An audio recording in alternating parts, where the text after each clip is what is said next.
Ignition sequence starts. 6, 5, 4, 3, 2, 1, 0. Liftoff. We have a liftoff.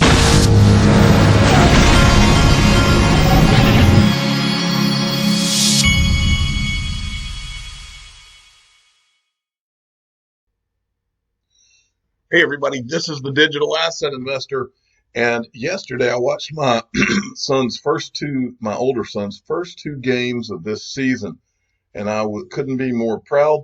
They actually had an opening ceremony for the first time since I started training this kid in baseball. They did an actual opening ceremony where they're playing the national anthem and the whole thing, and it was the first time that he actually looked like he was playing real baseball. And he got to pitch, and he did great at that, and he hit great. It was just an all-around good day, and I was very proud of him, but I was a little emotional about it because I just felt like after all this hard work that we've done to get him where he is, that he's finally coming into his own. He's finally hitting the growth spurt and the whole thing, and he's now going to get to see the fruits of his hard labor. So I was proud of him. All right, this is... Coin market cap today, 287 billion. Market's moving up a little bit today. We've got XRP doing at about 28 cents, so it's come up a little bit. But the market's not going crazy or anything, just moving along. Okay, Leonidas sent me this. Rack Bank partners with BDO Unibank through RippleNet. BDO now confirmed RippleNet member. And this is on his site, and I want to show you those. We've got a lot of new people coming in right now. I've noticed a lot more traffic on YouTube. Leonidas has this website. It's called XRParcade.com. And he has the most comprehensive information on XRP and Ripple, the company, that you can find just about anywhere. He's got a news section about us, our validator, support us. So he runs a validator too. XRP, the ecosystem, markets, fiat pairs, all the different markets where XRP is traded, Ripple, the ecosystem, top 100 banks, Twitter feed. You can click on this and it actually shows you anybody associated with Ripple when they tweet. It shows here, XRP community, all the different YouTubers, social groups, Really great. One of the best sites in the XRP community. So go check that out. And again, that's XRP Arcade. And next from Chinu Patel at Chinu Patel 29, who's always hard at work. He sent me this interesting Michael Arrington tweet. I don't know I think this is from a CNBC article. A lot of people are a lot richer than they know. $4,210 in net worth puts you in the top 50% globally in terms of wealth. 93,170 in the top 10%. And 871,320 puts you in the top 1% of the wealth of the world. That puts things in a lot of perspective, doesn't it? It really does for me. I was shocked by those numbers. Okay, Brian Melancholy XRP sent me this. Everybody's got to see this. Watch. I've been saying for the last year and a half, as this blockchain and crypto thing really starts to come around and get into society, when this all starts to go off, you will be wrapped in crypto, whether it's advertising, in television shows, and everything else. And we are now beginning to see it. This is from Street Bandito. Let me see. Yeah, I followed them. Posted 19 hours ago by Fox. The Simpsons, one of the most popular cartoons ever, probably the most popular cartoon ever. The Simpsons talking about distributed ledger technology, which is only used by XRP. We all know the history of the Simpsons predicting events, right? This is worth you listening to. 1 minute and 49 seconds. Play cryptocurrency by clicking the link to TV's most beloved scientist, Mr. Jim Parsons. People think I'm a nerd, but I'm actually super cool. That's why I'm here to talk about the really cool subject of distributed consensus-based cryptocurrency. Kachinga.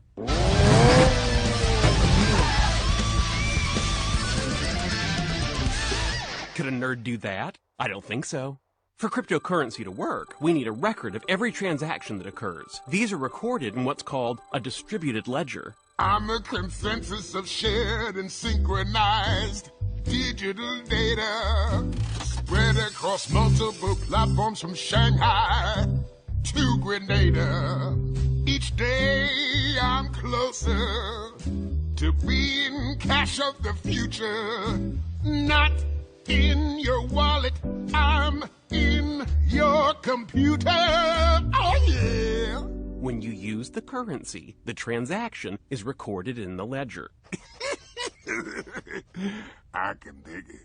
And when one ledger book gets filled up, we add to a chain of previous books. That's the blockchain. Later, glitches. If you'd like to learn more about how cryptocurrencies work, here's everything else you need to know. And goodbye from me, super cool Jim Parsons. It went in. It went in. It went in. It went in. It went in. You saw it. It went in.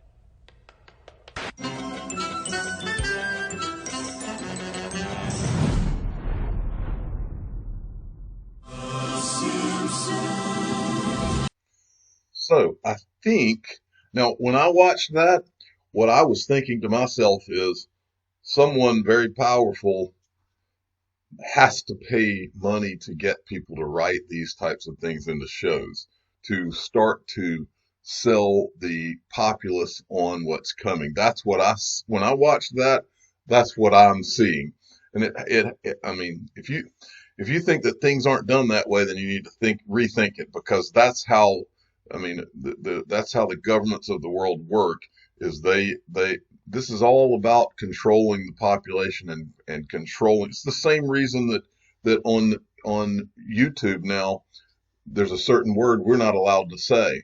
Okay. Now, I don't even blame YouTube for that, because I think that there are certain things that have to be done in order for people to not go crazy and have riots in the streets and things like that. And so, but this is not an accident right here, in my opinion.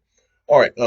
One thing, the disclaimer at the end of that was highlighted by XRP Crypto Wolf. Look at this. This was in that Simpsons clip I just showed you.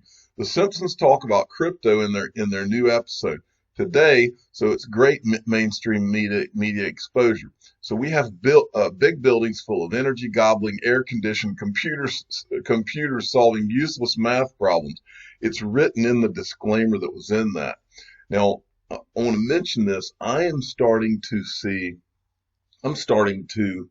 get a vibe out there that there are powers, and it seems almost like a coordinated effort.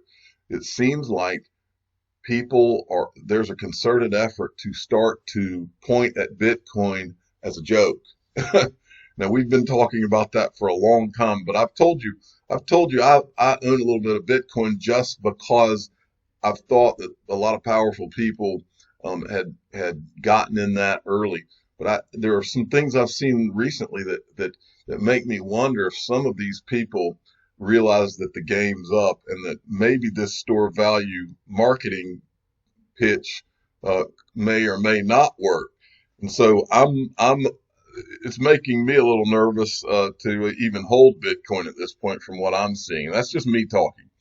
And this is one of the things that's going around that I wanted to show you.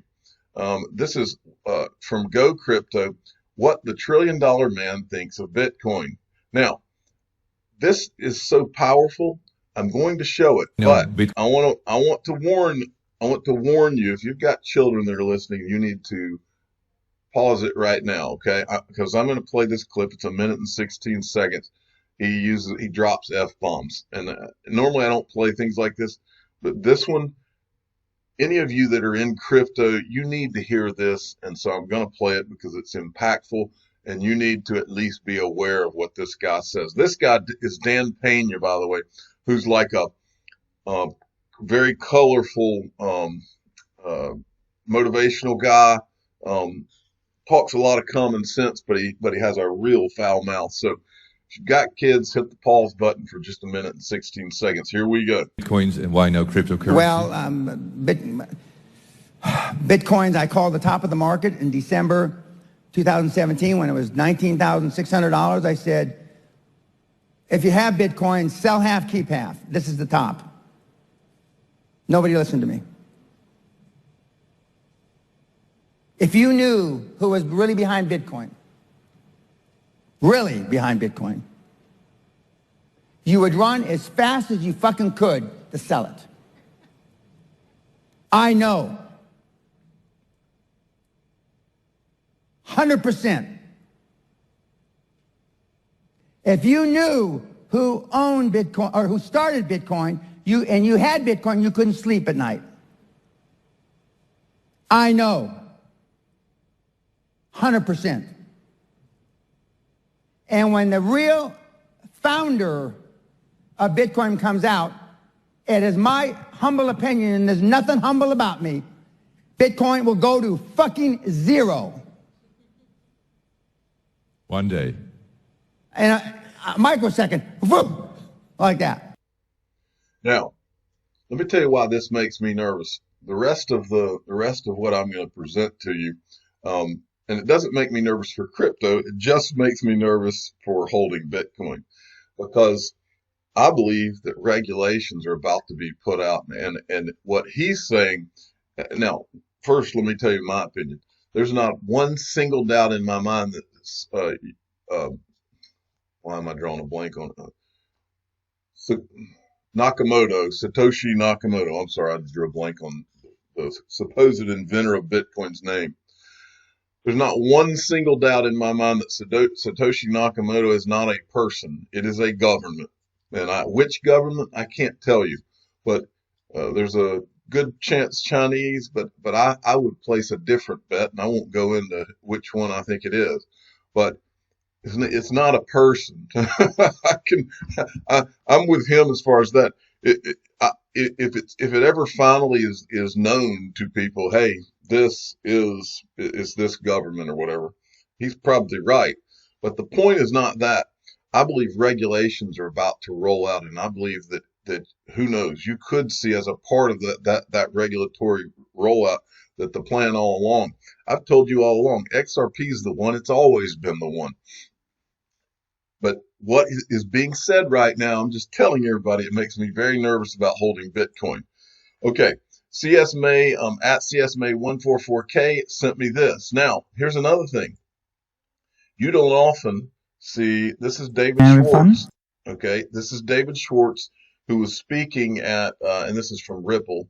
Ripple's tweeted this out. A distributed system with no incentives breeds natural alignment among stakeholders to maintain forward progress. There's one thing that you don't ever see David Schwartz do. He doesn't come out and try to trash Bitcoin often, okay? Listen to what he says. This is at this speech at Stanford Blockchain Conference, right out of the gate. And you should go listen to this whole thing. Bank XRP put the whole video up. But I want you to listen to what David Schwartz says right out of the gate. Listen to this. But creator of XRP. It's a very exciting session, and we're going to start with David Schwartz, who's one of the co-creator of CRP Ledger and Ripple, and who's going to talk about a slightly controversial title that the best incentives is no incentives. So give it up. Thank you. Hi. I'm David Schwartz, as you just heard. I'm one of the co-creators of the XRP Ledger, currently CTO at Ripple. I want to thank Stanford and Dan Bonet for inviting me. It's great to be here. This is a talk I wanted to give about 7 years ago, but there would have been no place to give it and nobody to give it to. So I probably would have had to spend a lot more time explaining what the heck I'm talking about. It's nice that we sort of have a shared understanding now, that I can sort of explain the decisions that we made back in 2012 and 2013. I feel like I almost have to give a trigger warning here. If there are any Bitcoin maximalists who wandered into the room, some of this material may be a bit triggering for them. Just a heads up. So what is the problem? No, we're not going to go through all that, but he's basically just threw down the gauntlet to the Bitcoin people. As I've said 1,000 times, XRP is the one. XRP has always been the one. Maybe with a little bit of Stellar mixed in, but XRP is the one. I've been piecing all this together for so long now that it all roads lead to XRP, and you should know that. But it's important that you know what we just talked about Bitcoin as well. Now, follow me here because things get pretty interesting. XMIN XRP at XRP 33. sent me this. Now, the G20 in Saudi Arabia is going on right now, and my favorite picture is this right here. This will be my thumbnail. And Christine Lagarde, who we've seen in the room with Brad Garlinghouse many times, an excellent first day at G20 Saudi Arabia meetings with discussions on digitalization and the outlook for the global economy. Before I leave this picture, I would like to remind you, Steve Mnuchin, who this is right here, who is the Treasury Secretary of the United States and is representing the United States at the G20. Steve Mnuchin started CIT Bank. He was later the chairman, I guess he was the chairman of CIT Bank. Then he appointed Stuart Alder. He was one of the people on the board that helped to appoint Stuart Alderati, or to hire Stuart Alderati to be the general counsel, the attorney for the CIT Bank. All right. Then Mnuchin leaves to go to become the Treasury Secretary of the United States. You'll never guess where Stuart Alderati leaves when he leaves CIT a year or two later. He goes to be the general counsel for who? Ripple. I didn't get to meet Stuart Alderati when I was in Singapore at Swell, but I did see him walk out of a room. He had a presence. He was very obviously one of those guys that had handlers surrounding him. These are big people. These people are a big deal. It goes all the way to the freaking Treasury Secretary and the IMF folks, and the G20 and the World Bank and all of it. Okay. Now, in G20, what do they keep talking about? G20 Ministerial Symposium on International Taxation concluded in Riyadh 22nd of February 2020 with the participation of G20 finance ministers and heads of IOs to discuss tax transparency and tax challenges arising from the digitalization of the economy. Now, what I want you to think about here, folks, the red herring that was thrown out for the last 10 years is that, oh, these digital assets, they're for money laundering. This is for criminals. It can't be tracked. Wrong-o. It is eminently trackable. That is the whole point, folks. This stuff was created to be trackable, to be able to tax you. This is the whole core. It's one of the whole cores of this whole thing. It's for everything, folks. It's for the movement of, quote, all the money. It's to be able to tax without having to. Now think about cash. If I have cash, let's say somebody gives me $10,000 cash, I can hide that. I can bury it. I can hide it in all sorts of places where the government can never find it. Okay? Cash can be hidden. It's been used for money laundering and all sorts of things for years. But guess what can't be? Digital assets that are accepted and adopted by the world governments. It's eminently trackable. That's the whole point. It's trackable. Why do you think they're talking about taxation in relation to digitalization of the economy? This is how they maintain control. It's the whole point. This is the reason I thought the idea of that from these people that were Bitcoin maximalists was so silly and immature from 2013 to today. You are not going to get the powers that be out of your way. You're not going to have a revolution that's going to get rid of the central banks. That's not going to happen. And if you're using your common sense and any life experience, you know that's not going to happen. So if you can't beat them, join them thing, folks. For me, at least, I'm here to do quite well on my digital asset investment. And so I'm proud and happy to be aligned with the powers that be, because for me, I'm not naive enough to, I'll be in the ground before anybody's having revolutions and taking the power of money away from the powers that be. That's not happening. Go ahead and grow up and learn it now. So here's another thing from the G20, the Symposium on International Taxation, Riyadh, to discuss achievements in the area of tax transparency, the fighting of tax evasion, in addition to tax challenges arising from the digitalization of the economy. These are the people that are representing all of these different countries. These are the most important financial people from all of these countries. Treasury Secretary is the one that's representing the United States. Now, Here's the commercial for this, and it's interesting for you to watch this. Watch this commercial for the G20.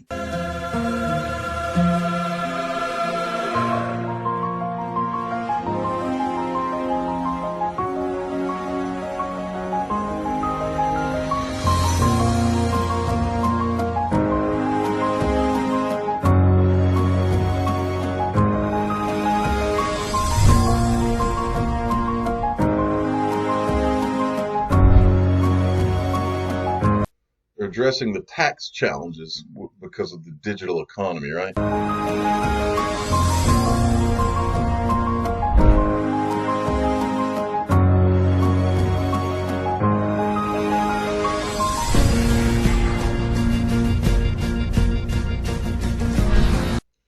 Now, folks, do you think it's a coincidence that we've been watching Ripple partnering with all of these banks in the Middle East over the last year or two? They even set up an office over there. I can't remember where they set up an office, but they set up a Ripple office over there. I think Dilip Rao set it up. Now let's look at what the G20 is about. The initial G20 agenda, as conceived by U.S., that's important, conceived by the U.S., Canadian, and German policymakers, was very much focused on, this is from their Wikipedia page, by the way, on sustainability of sovereign debt and global financial stability in an inclusive format that would bring the largest developing economies as equal partners, think level the playing field. During a summit in November 2008, the leaders of the group pledged to contribute trillions of dollars to international finance organizations, including the World Bank and the IMF. There's the IMF. And here it is, folks, mainly for the reestablishing of the global financial system. So in 2008, they did this. Remember, Bitcoin came out in 2009, okay? Don't forget that. Bitcoin comes out in 2009, and in my opinion, comes out at the hands of a government right in the middle of the financial crisis.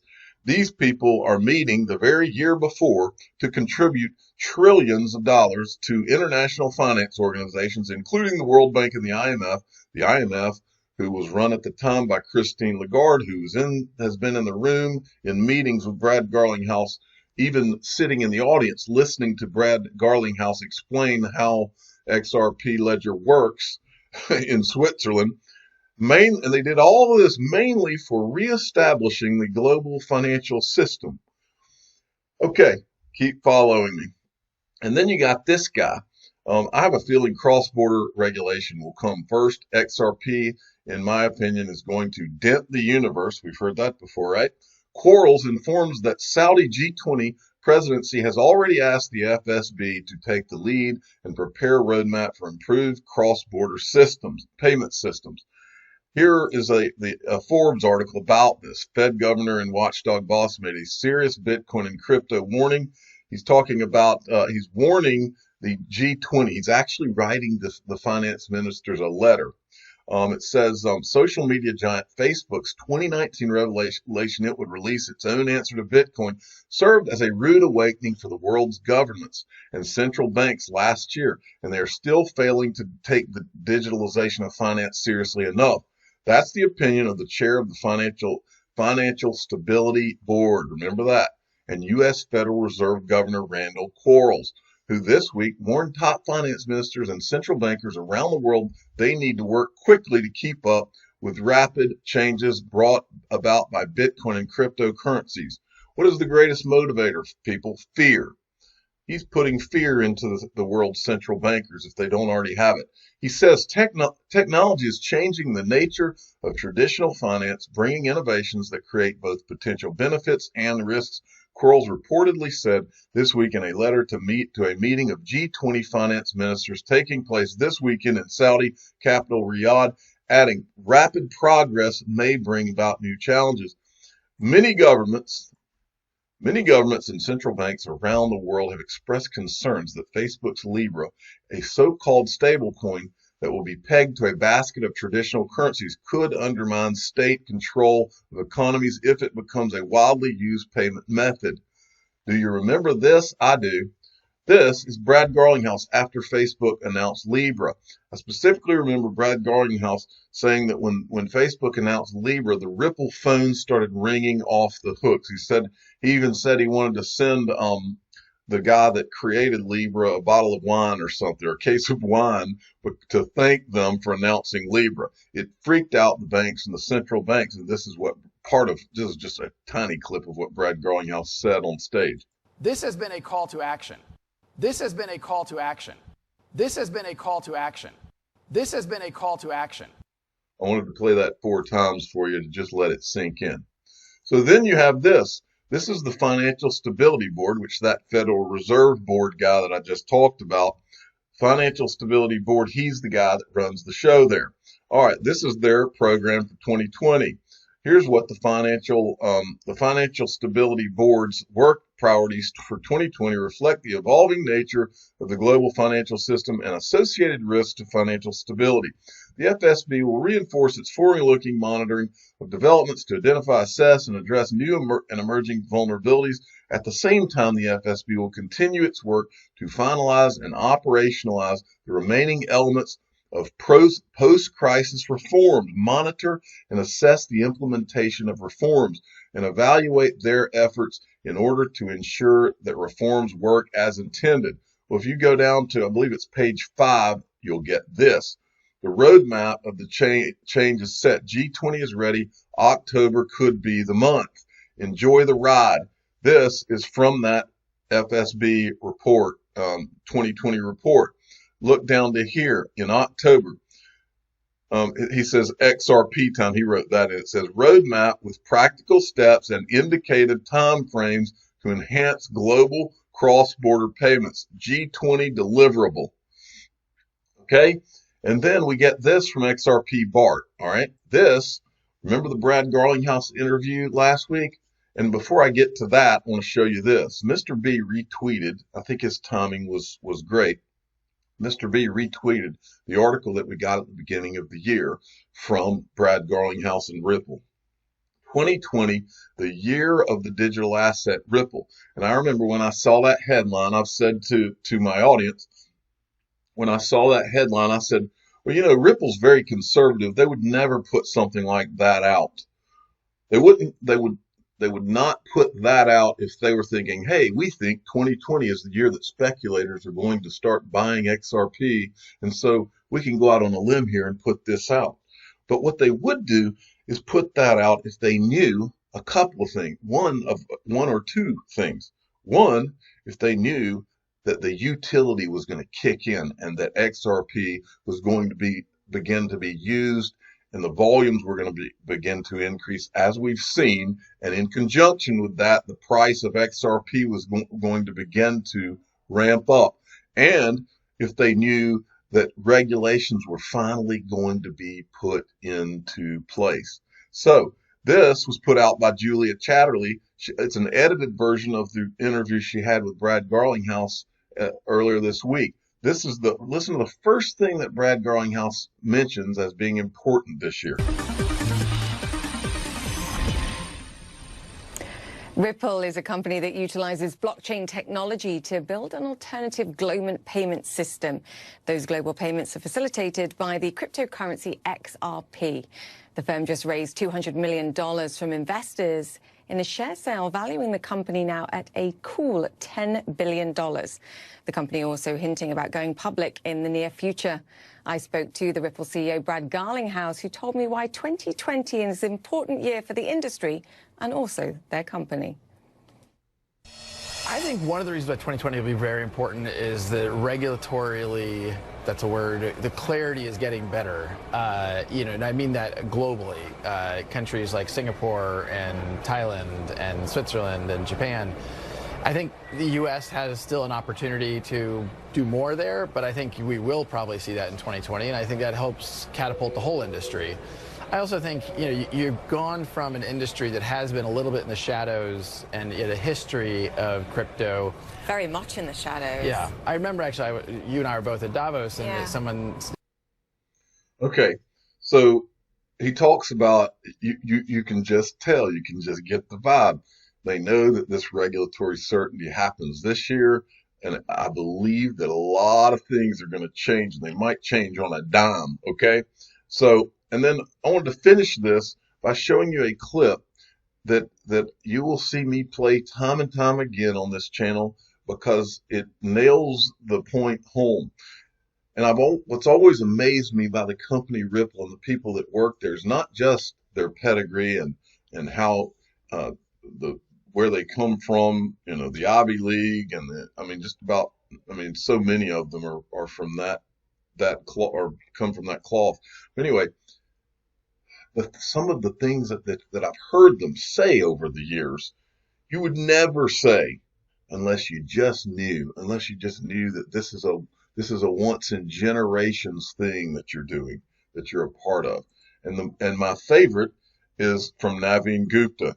And I just want you to listen to what he says just at the beginning of this video. If you've never heard this, open your ears, because he tells you point blank that Ripple's here to put a dent in the universe.